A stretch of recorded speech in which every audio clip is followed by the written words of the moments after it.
Hello guys, welcome back to your own YouTube channel that is the Novankur Foundation. So guys, previous lecture में specially हमने discuss किया है protista kingdom के introduction को और हमने स्पेशली यहाँ पास कौन कौन से ऑर्गेनिजम्स आ सकते हैं उनको स्पेशली डिस्कस कर लिया है, जिसमें हमने डिस्कस किया है भाई कि सी, डी, ई और एस, पी, जिसमें से C का मतलब होता है क्राइसोफाइट्स, D का मतलब होता है specially dinoflagellates, E means euglenoid और S का मतलब हमने डिस्कस किया स्लाइमोल्स या फिर हम उनको बोल दे रहे थे फॉल्स फंजाई। तो एक्चुअल में क्या है कि हमारे पास जो P है लास्ट का, जिसका मतलब होता है प्रोटोजोअन्स, इसके बारे में हम लोगों ने अभी तक डिस्कस नहीं किया है और इस पॉइंट से उतने ज़्यादा एग्जाम्स में क्वेश्चंस नहीं पूछे जाते हैं। बाय द वे, यहाँ से कुछ ऐसे पॉइंट्स हैं जहाँ से क्वेश्चंस पूछे जा सकते हैं नीट एग्जाम में, इसलिए हमको इस पूरे पोर्शन को डिस्कस करना जरूरी है। हालांकि उतने ज्यादा अच्छे लेवल के क्वेश्चंस नहीं पूछे जाते हैं, लेकिन यहाँ से जिन जिन पॉइंट्स से क्वेश्चन पूछे जा सकते हैं उन सारे पॉइंट्स को आपको कवर कराया जाएगा। तो चलिएगा हम लोग स्टार्ट करते हैं कि एक्चुअल में प्रोटोजोअन्स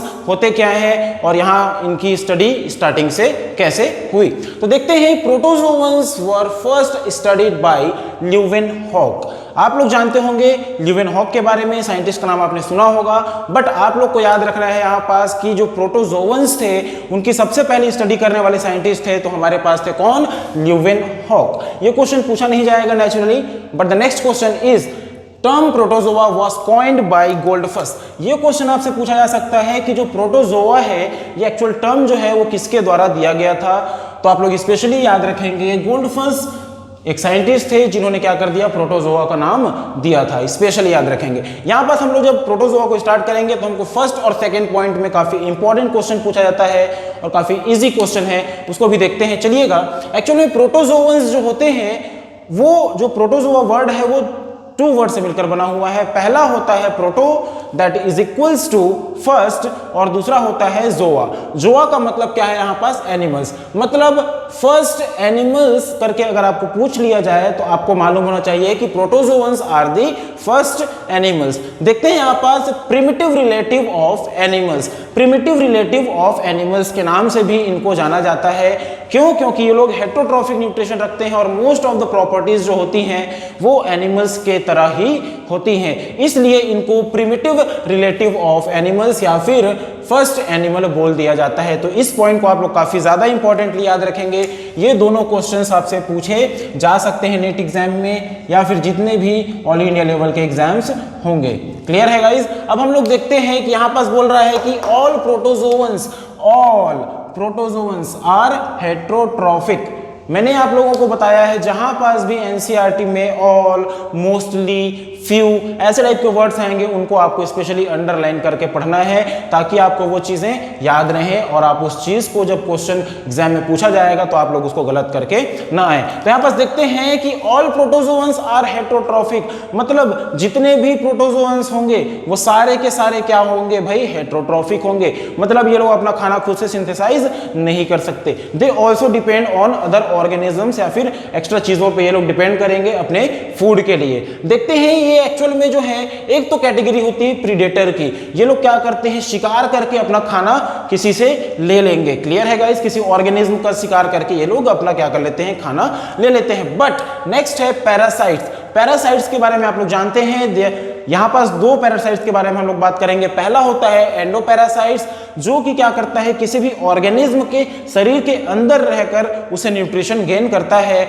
और दूसरा होता है एक्टोपैरासाइट। जो एक्टोपैरासाइट होता है वो शरीर के बाहर रहकर क्या करता है? न्यूट्रिशन गेन करता है किसी भी ऑर्गेनिज्म के अंदर। तो क्लियर है? इस चीज को आप लोग थोड़ा सा ध्यान रखेंगे, यहां से कुछ क्वेश्चंस पूछे जा सकते हैं और बेसिकली ये 2 पॉइंट्स आपको याद में होने चाहिए। क्लियर है? और प्रोटोजोआ वाज कॉइन्ड बाय गोल्डफस। ठीक है, बाकी ज्यादा इंपॉर्टेंट नहीं है। नेक्स्ट है भाई कि इनको on the basis of locomotory organelles इनको क्या किया गया? 4 ग्रुप्स में डिवाइड किया गया। स्पेशली आप लोग याद रखेंगे किसके बेसिस पे किया गया?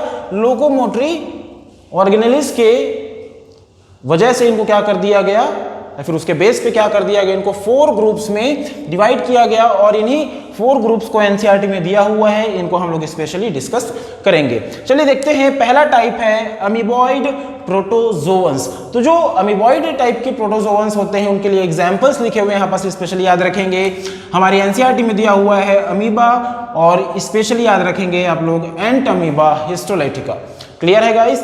तो इन दोनों एग्जाम्पल्स को आप लोग याद रखेंगे कि अमीबॉइड टाइप के प्रोटोजोअन्स में ये पाए जाते हैं। एग्जाम्पल्स काफी ज्यादा इंपॉर्टेंट हैं, बाकी चीजें अगर आपको याद में नहीं रहती हैं तब भी चल जाएगा, लेकिन आपके एग्जाम्पल्स और ये पॉइंट्स आपको याद में होने ही चाहिए। नेक्स्ट है फ्लैजिलेटेड। फ्लैजिलेटेड ऐसे टाइप के ऑर्गेनिजम्स जो क्या करते हैं, फ्लैजिला के थ्रू मूव करते हैं, उनको हम लोग डिस्कस करेंगे फ्लैजिलेटेड में। आप लोग याद रखेंगे एनसीईआरटी का एग्जाम्पल ट्राइपेनोसोमा। ट्राइपेनोसोमा जो है ये एनसीईआरटी में दिया हुआ है, तो स्पेशली ये क्वेश्चन पूछा जा सकता है। नेक्स्ट है हमारे पास लिशमानिया। लिशमानिया उतना ज्यादा इंपॉर्टेंट नहीं है। क्लियर है गाइस? सिलिएटेड ऐसे ऑर्गेनिजम्स जो सिलिया के थ्रू क्या करते हैं, मूवमेंट शो करते हैं, उनको हम लोग सिलिएटेड कैटेगरी में पढ़ेंगे। स्पेशली मैं पैरामीशियम के बारे में डायग्रामेटिकली इसी लेक्चर में समझाने वाला हूं वैसे भी। क्लियर है गाइस? तो ये एग्जाम्पल आपको याद में होना चाहिए। काफी चीजें हम लोग अभी आगे चल के डिस्कस करेंगे। वर्टिसेला। वर्टिसेला जो है हमारे पास, ये भी काफी इंपॉर्टेंट एग्जाम्पल है, तो आप लोग याद रखेंगे कि सिलिएटेड प्रोटोजोअन्स में ये दो आते हैं काफी इंपॉर्टेंटली। क्लियर है? नेक्स्ट स्पोरोजोअन्स। स्पोरोजोअन्स ऐसे जो मतलब डिजीज वगैरह करा दें किसी भी ऑर्गेनिज्म के अंदर। हम लोग बात करेंगे प्लाज्मोडियम फैल्सिफेरम के बारे में। मैंने प्रीवियस लेक्चर में ही बताया था कि प्लाज्मोडियम फैल्सिफेरम और एंट अमीबा हिस्टोलाइटिका जो होते हैं वो स्पेशली ह्यूमंस में क्या कर सकते हैं, डिजीज कॉज कर सकते हैं। क्लियर है गाइस? प्लाज्मोडियम फैल्सिफेरम की वजह से एक्चुअल में हमारे में होता है मलेरिया डिजीज, तो इस चीज को आप लोग थोड़ा सा याद रखेंगे। और एक है माइकोसिस्टिस, ये ज्यादा इंपॉर्टेंट नहीं है। तो इन 4 कैटेगरीज में से हम सबसे पहले स्टार्ट करने जा रहे हैं जिसको कहते हैं अमीबॉइड प्रोटोजोअन्स। तो जो अमीबॉइड प्रोटोजोअन्स हैं उनकी मूवमेंट कैसी होती है, उनकी हैबिटेट क्या है, एक्चुअल में ये रिप्रोड्यूस कैसे करते हैं, इन सारी चीजों को हम लोग इस लेक्चर में डिस्कस करते हैं।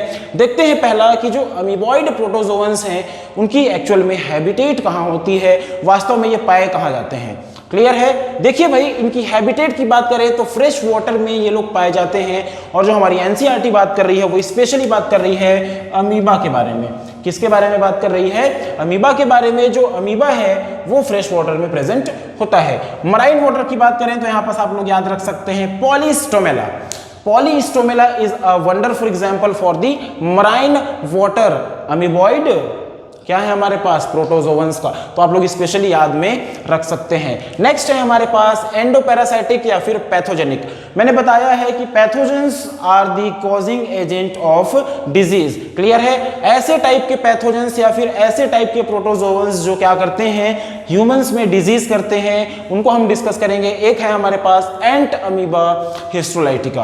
क्लियर है गाइस? इसके वजह से अमीबियासिस डिजीज हो जाती है। क्लियर है? नेक्स्ट हम लोग बात करते हैं, एक्चुअल में ये तो हो गई हमारी हैबिटेट की बात। अब देखते हैं लोकोमोशन। यहां से आपसे क्वेश्चन पूछा जा सकता है। क्लियर है? चलिए नेक्स्ट है लोकोमोशन ऑकर्स बाय सूडोपोडिया। जो अमीबा होता है उसमें सूडोपोडिया फॉर्म होता है। सूडोपोडिया को हम लोग कह देते हैं फॉल्स फीट। क्या कह देते हैं? फॉल्स फीट, जो कि टेम्पररी आउटग्रोथ होते हैं किसके, प्रोटोप्लाज्मिक। देखिए यहां पास प्रोटोप्लाज्मिक आउटग्रोथ होते हैं ये। इनको मैं डायग्रामेटिकली समझाने की कोशिश करूंगा आप लोगों को। सपोज टू बी ये क्या है, हमारे पास कोई अमीबा है, ठीक है, देखिए ये अमीबा है, ये हमारे पास सूडोपोडिया है, दिस इज द सूडोपोडिया। ठीक है, इसके अंदर प्रोटोप्लाज्म भरा हुआ है। इन प्रोटोप्लाज्म के वजह से एक्चुअल में क्या करते हैं, जब ये लोग फूड इंटेक करने वाले होते हैं तो ये लोग स्पेशली बनाते हैं सूडोपोडिया, और जब लोग ये सूडोपोडिया बनाते हैं तो फूड इंटेक कर लेते हैं। और जब यहाँ पास ये फिंगर लाइक स्ट्रक्चर बन चुके हैं, जो कि कैसे बने हैं, प्रोटोप्लाज्मिक आउटग्रोथ की वजह से, प्रोटोप्लाज्म की वजह से बने हैं, तो इनमें क्या हो जाता है, इसकी वजह से मूवमेंट वगैरह भी आपको देखने को मिलेगा। किसके वजह से? सूडोपोडिया की वजह से। तो याद रखेंगे सूडोपोडिया की वजह से क्या होता है, इनमें तो मूवमेंट होता है, लोकोमोशन होता है, और इनमें क्या होता है भाई, स्पेशली फूड को इंटेक करने के लिए या फिर किसी भी चीज को खाने के लिए इनमें सूडोपोडिया बनता है। तो इस चीज को आप लोग याद रखेंगे। इनको फॉल्स फीड बोल दिया जाता है। क्यों? क्योंकि ये लोग टेम्पररी होते हैं। क्या होते हैं? टेम्पररी होते हैं। तो इस चीज को भी आप लोग थोड़ा सा ध्यान में रखेंगे। यहां से क्वेश्चन पूछा जा सकता है और यहां से आपको क्वेश्चन पूछा जा सकता है। बाकी चीजें जो है आप यहां पास भूलेंगे तो भी कोई दिक्कत नहीं होगी। एंट अमीबा हिस्टोलाइटी का हम लोग काफी बार डिस्कस करेंगे। By the way human health and disease में हम लोग चैप्टर 8 और 12th एनसीईआरटी डिस्कस करेंगे, तो आपको वहां पास भी ये चीजें याद हो जाएंगी। न्यूट्रिशन की बात कर लें तो मैंने यहाँ पास बताया है कि ऑल आर दी हेट्रोट्रॉफिक, है ना, सभी के सभी हेट्रोट्रॉफिक होते हैं। हमने ये भी बताया है कि यहाँ पास कुछ प्रीडेटर हो सकते हैं और मोस्ट ऑफ द टाइम क्या होते हैं, ये लोग पैरासाइटिक नेचर में एक्चुअल में पाए जाते हैं। तो इन सारी चीजों को आपको थोड़ा सा ध्यान में रखना है। और एक चीज है जो कि काफी ज्यादा इंपॉर्टेंट है, यहां से क्वेश्चन पूछा जा सकता है आपसे, तो याद रखेंगे कि रिप्रोडक्शन जो होता है वो स्पेशली इनमें 2 मेथड्स के थ्रू हो सकता है। पहला होता है असेक्सुअल रिप्रोडक्शन, जो कि होता है बाइनरी फिजन या फिर मल्टीपल फिजन। हम लोगों ने स्पेशली समझा है कि जो बाइनरी फिजन होता है उसमें यहाँ पास फोरो फॉर्मेशन हो जाएगा इसके अंदर, और ये जो है 2 ऑफस्प्रिंग अमीबाज में क्या हो जाएगा, ऐसे डिवाइड हो जाता है। तो इस चीज को हमने क्या कर लिया है, डिस्कस कर लिया है प्रीवियस लेक्चर्स में। ठीक है गाइस, तो ये हो गया हमारे पास क्या होता है रिप्रोडक्शन किसके थ्रू, बाइनरी फिजन के थ्रू। मल्टीपल फिजन में क्या होता है कि ये जो पेरेंट अमीबा है, इस एक अमीबा से यहाँ पास 2 बने हैं, 2 नहीं बन के बहुत सारे बन जाएंगे, उसको कहेंगे हम लोग मल्टीपल फिजन। तो स्पेशली आप लोग याद में रख सकते हैं। काफी इंपॉर्टेंट पॉइंट है यहाँ पर, some forms shows sexual reproduction by syngamy. Syngamy का मतलब आप लोग याद रखेंगे कि एक मेल गैमिट और फीमेल गैमिट का फ्यूज होना, क्या होना, फ्यूज होना ही क्या कहलाता है, हमको सिनगैमी कहलाता है।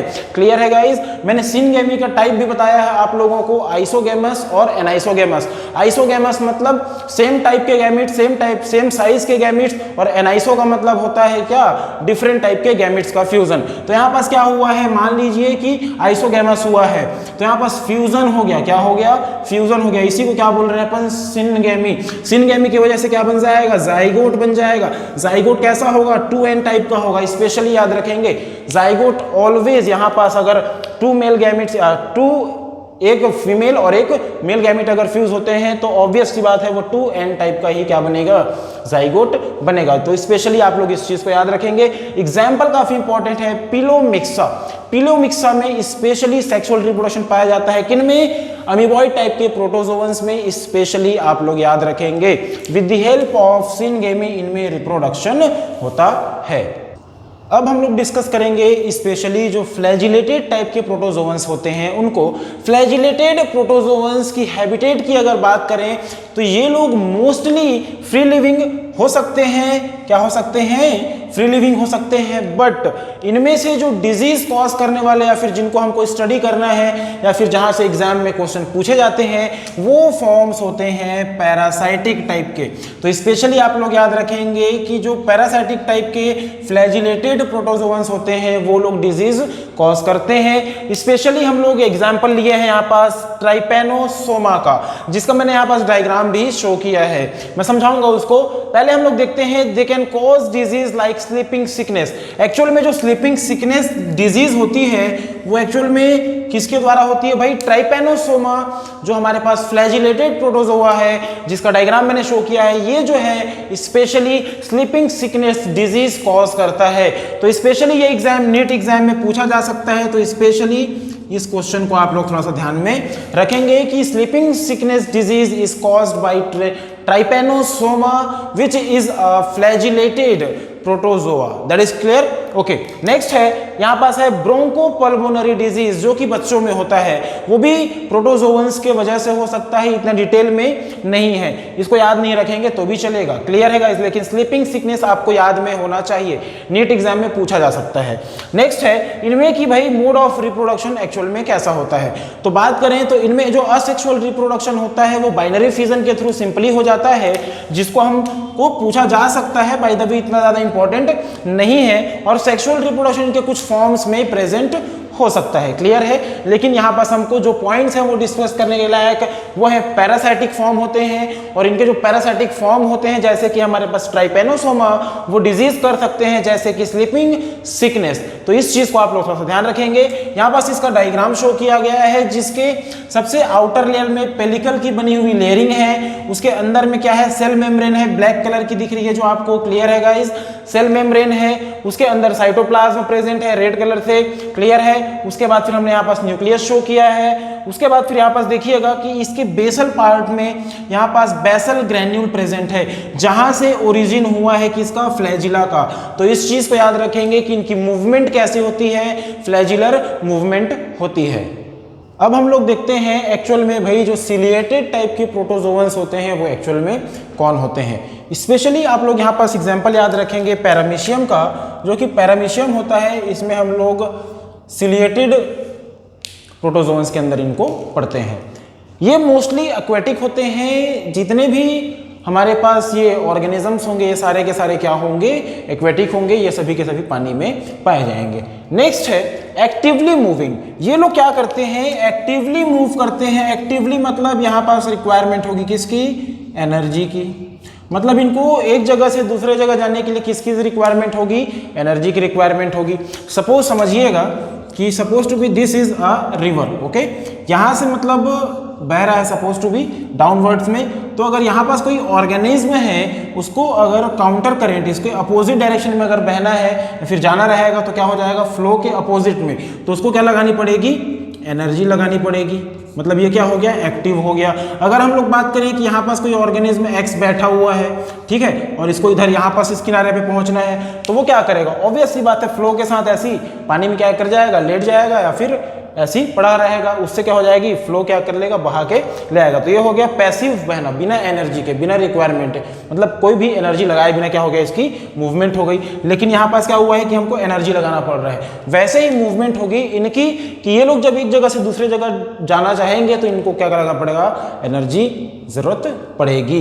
तो इस चीज को याद रखेंगे। Due to presence of thousands of cilia, इनके अंदर specially thousands of cilias present होते हैं। देखिएगा इस डायग्राम में कि भाई इसके कॉर्नर्स में सेल मेम्ब्रेन के बाहर में क्या लगे हुए हैं, सिलियास प्रेजेंट है। सिलियास प्रेजेंट है, इनके अंदर अगर आप देखें तो यहाँ पास कॉन्ट्रेक्टाइल वैक्यूल प्रेजेंट है, और आपको यहाँ पास भी कॉन्ट्रेक्टाइल वैक्यूल देखने को मिल रहा है। इनमें बेसिकली दो कॉन्ट्रेक्टाइल वैक्यूल्स प्रेजेंट होते हैं। इनके अंदर आपको यहाँ पास रेडियल कैनाल्स प्रेजेंट है। यहाँ पास देखिए कॉन्ट्रेक्टाइल वैक्यूल के जस्ट ऊपर राइट साइड में क्या दिया हुआ है, रेडियल कैनाल दिया हुआ है। मोस्ट इंपॉर्टेंट क्वेश्चन यहाँ से पूछा जा सकता है कि कॉन्ट्रेक्टाइल वैक्यूल और रेडियल कैनाल्स इन पैरामीशियम का फंक्शन क्या होता है। तो स्पेशली याद रखेंगे ऑस्मो रेगुलेशन में इनका बहुत बड़ा रोल होता है। मतलब पानी की मात्रा को बॉडी के अंदर कितना रखना है और बॉडी के बाहर कितना रखना है, इन सारी चीजों को रेगुलेट करने के लिए स्पेशली कौन काम करेंगे, कॉन्ट्रेक्टाइल वैक्यूल और रेडियल कैनाल। तो इस चीज पे याद रखेंगे। इनके अंदर दो न्यूक्लियस होंगे बेसिकली, पहला होगा मैक्रो न्यूक्लियस और माइक्रो न्यूक्लियस, दो होंगे। क्लियर है गाइस। अब यहाँ पास देखिएगा कि इनके अंदर साइटोप्लाज्म भी प्रेजेंट है। यहाँ पास एक पोर्शन दिख रहा है जिसको हम लोग बोल रहे हैं गलेट, और वहां से जब फूड इंटेक होगा तो यहाँ पास फूड वैक्यूल फॉर्म हो रहा है। जैसे ही फूड अंदर आएगा तो इस फूड वैक्यूल के अंदर आके उस फूड का क्या कर दिया जाएगा, ब्रेक डाउन कर दिया जाएगा, और पूरे बॉडी में वो सर्कुलेट करने लग जाएगा, और उससे जो एनर्जी मिलेगी उसको ये पूरा का पूरा ऑर्गेनिज्म क्या करने लग जाएगा, यूज करने लग जाएगा।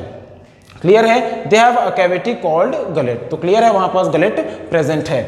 ट्रांसवर्स, इनमें जो रिप्रोडक्शन होता है, किसकी बात कर रहे हैं अपन, पैरामीशियम की। इनमें स्पेशली होता है ट्रांसवर्स रिप्रोडक्शन, है ना, ट्रांसवर्स बाइनरी फिजन, जो कि होता है कैसा, एक्चुअल में असेक्सुअल रिप्रोडक्शन का ही एक टाइप है। हमने लॉन्गिट्यूडिनल डिवीजन देखा था, किस में देखा था हमने, यूग्लिना में। यहाँ पास क्या होगा, पैरामीशियम में स्पेशली ट्रांसवर्स होगा। तो इस चीज को आप लोग थोड़ा सा ध्यान में रखेंगे। इनके अंदर जो सेक्सुअल रिप्रोडक्शन होगा वो बहुत तरीकों से हो सकता है। हम लोग डिस्कस कर सकते हैं कॉन्जुगेशन के थ्रू से, या फिर अपन बात कर सकते हैं ऑटोगैमी। तो इनके अंदर वैसे बहुत तरीकों से होता है, लेकिन हमको डिस्कस करने की जरूरत नहीं है। आपको कौन कौन सी चीजें याद रखनी है, सिलिएटेड जो है ना, प्रोटोजोअन्स स्पेशली पैरामीशियम होता है, ये लोग एक्वेटिक होते हैं, ये लोग एक्टिवली मूव करते हैं, मतलब ये लोग सेल्फ एनर्जी लगा के एक जगह से दूसरे जगह जाने में कैपेबल होते हैं। क्लियर है गाइस। क्यों, क्योंकि इनके अंदर बहुत सारी सिलियास प्रेजेंट होती हैं। इनको फूड के लिए स्पेशली गलेट वाला पोर्शन याद रखेंगे। गलेट वाला पोर्शन स्पेशली एनसीईआरटी में दिया हुआ है। जैसे ही पानी वगैरह यहाँ से क्या हो रहा है, पानी वगैरह बह रहा है, तो यहाँ पास फूड आएगा, फूड ऐसे क्या कर जाएगा, यहाँ पास आएगा, और यहाँ से क्या हो जाएगा, वो इनसाइड दी बॉडी चले जाएगा। तो इस चीज को आप लोग याद रखेंगे, गलेट के थ्रू ही फूड क्या करेगा, बॉडी के अंदर जाएगा। तो ये चीज हो गई। और ट्रांसवर्स बाइनरी फिजन स्पेशली पाया जाता है, स्पेशली किसमें, पैरामीशियम कॉर्डेटम में। तो इस चीज को आप लोग थोड़ा सा ध्यान में रखेंगे। नेक्स्ट है हमारे पास एक्चुअल में जो स्पोरोजोवंस टाइप के हमारे पास जो प्रोटोजोआज होते हैं वो एक्चुअल में ह्यूमंस में डिजीज कॉज करते हैं। बेसिकली हम लोग इसी चीज के बारे में इसमें डिस्कस करेंगे।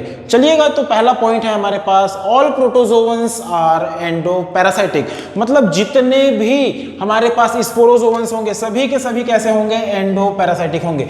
मतलब ये किसी भी ऑर्गेनिज्म के अंदर एंडोपैरासाइटिक के फॉर्म में होंगे और उनकी बॉडी से न्यूट्रिशन गेन करेंगे और उनको डिजीज कॉज करेंगे। तो इस चीज को आप लोग याद रखेंगे स्पेशली कि सभी के सभी क्या होते हैं, एंडोपैरासाइटिक होते हैं। इनकी जो मूवमेंट होती है ये लोग कैसे कर सकते हैं, सिलिया के थ्रू कर सकते हैं, फ्लैजिला के थ्रू कर सकते हैं और सूडोपोडिया के थ्रू भी ये लोग अपना मूवमेंट कर सकते हैं। तो इन चीजों को आप लोग थोड़ा सा ध्यान में रखेंगे। बाय द वे ये पॉइंट काफी ज्यादा इंपॉर्टेंट है, क्लियर है गाइस, क्योंकि ये एनसीईआरटी में मेंशन्ड है। अब देखते हैं यहाँ पास जो थर्ड पॉइंट है काफी इंपॉर्टेंट ये भी है, diverse organisms that have an infectious spore like stage in their life cycle. देखिए भाई, जो स्पोरोजोवंस होते हैं स्पेशली इनकी लाइफ साइकिल की जब हम लोग स्टडी करेंगे एक्चुअल में ह्यूमन हेल्थ एंड डिजीज में, जब हम लोग स्पेशली मलेरिया के बारे में डिस्कस करेंगे तो वहां पर हम लोग काफी ज्यादा डिस्क्रिप्शन में उसको डिस्कस करेंगे। लेकिन यहाँ पर आप लोग सिर्फ इतना समझ लीजिए कि जो एक प्लाज्मोडियम एक हमारे पास क्या होता है, स्पोरोजोआ होता है, वो ह्यूमंस में मलेरिया नामक डिजीज कॉज करता है, जिसका सबसे ज्यादा खतरनाक, सबसे ज्यादा इन्फेक्शियस जो स्टेज होती है वो होती है स्पोरोजोइड फॉर्म। तो स्पोरोजोइड जो फॉर्म होता है मलेरिया के लिए, किसका, प्लाज्मोडियम का, वो सबसे ज्यादा इन्फेक्शियस होता है। इस चीज को आप लोगों को थोड़ा सा याद में रखना है और इसमें हमको ज्यादा कुछ डिस्कस करने की बात नहीं है। इतना हो गया हमारा पूरा total overall discussion about the protozoans. तो प्रोटोजोवंस में हमने स्पेशली 4 पॉइंट्स देखे हैं। पहला हमने देखा अमीबॉइड, जिसमें आपको याद रखना रहेगा स्पेशली अमीबा के बारे में।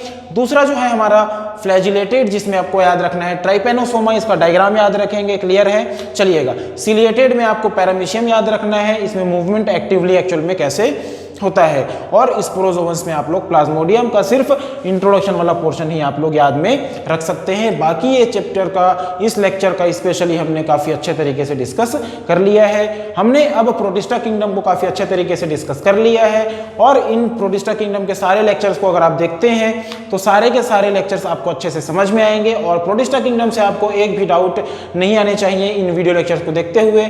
अगर आपको ये वीडियो लेक्चर्स पसंद आ रहे हैं तो हमारे इस वीडियो को लाइक कीजिए और अपने फ्रेंड्स को ज़्यादा से ज़्यादा शेयर कीजिए और अगर आप हमारे चैनल पे नए हैं तो इस चैनल को सब्सक्राइब कीजिए। Thank you and all the best.